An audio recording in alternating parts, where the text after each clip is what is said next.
evening! Tonight on Learning Tagalog, just wanna show you something.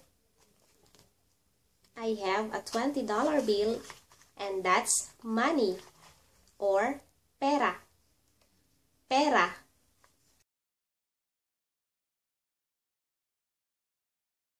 Meron akong pera or I have money.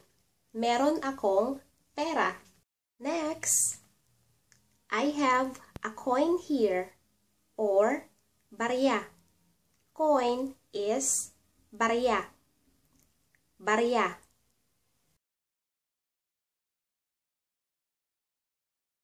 Meron akong barya or I have a coin. Meron akong barya. Last word, change is sukli. Sukli. So we have pera or money, change, sukli, sukli, sukli. And we have coin, barya, barya.